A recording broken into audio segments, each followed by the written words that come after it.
And drying out here in central Texas, too. That's right, especially over the hill country. We are still under areas of severe drought, so we are not out of the woods by any means. And we actually, May and June, some of our wettest months of the year, so we need to see some good rainfall over these next 2 months to get us through the summer. Look at our rainfall totals so far. Of course, we're only 2 days into the month of May, but we have seen a trace so far, so good news there. Our deficit right about 2/10 of an inch just over these 2 days, but we still have a surplus for the year, about 4 inches. So we're hoping to kind of add to that over these next 2 months before we head into July and August. Let's take a quick look at our lake levels too. These are kind of our storage reservoirs, water reservoirs for the area. So Lake Travis, you're still quite a bit behind, about 32 feet behind its typical May elevation. Buchanan still 16 feet behind. In fact, let's take a live look at Lake Travis right now. You can still see all those sometimes islands. It's a pretty gray day out there so far, but we are dealing with pretty warm temperatures, muggy conditions too. It feels a little sticky when you step out. Here's your forecast for the rest of the afternoon. Right now we are in the upper 70s. By 5 p.m. we'll top out right around 90 degrees. It's going to be another warm and kind of muggy evening, dropping only to 77 by 10 p.m. tonight.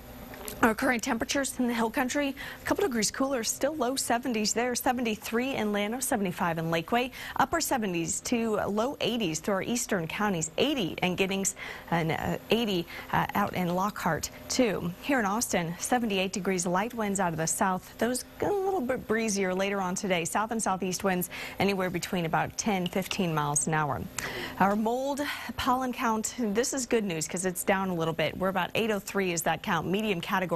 Grass and trees remain low. Good news there. All our trees, this is probably the lowest we've seen them since about January, February. So finally on the tail end of that tree pollen season. Satellite radar, a lot of low cloud cover still hanging on across the state, again breaking up more as we head through the rest of your afternoon, so you can expect more sunshine later on today. We've seen this pattern for about 3 days now, and it'll continue for at least the next couple. We still have a bit of a ridge right over Texas, a ridge of high pressure with low pressure out over California, but by Friday a wave of energy will roll across, bring us a small chance for showers.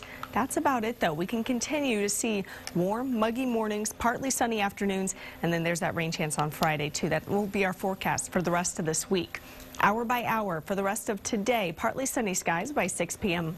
Overnight, the cloud cover is going to thicken back up again early on your Thursday. Kind of a muggy start. We also saw a few sprinkles this morning. I can't completely rule those out tomorrow either, just because we have so much moisture in the air. Through the day, we're going to see possibly some wet weather developing out to our west. Here locally, though, most of us staying dry, and we'll see partly sunny skies through the afternoon. Your forecast today, we'll go 90 degrees this afternoon. Tonight, down to around 70, and tomorrow, another very warm day with temperatures in the low 90s. Your 7-day forecast has that small chance of a shower or storm on Friday, but it's very small, only 10% right now. Saturday and Sunday, again, morning cloud cover, afternoon sunshine, temperatures in the 90s all the way through this time period. We're hoping the middle of next week, that small chance of rain you see on Tuesday builds into a little better chance by Wednesday. We'll be tracking that forecast very, very closely.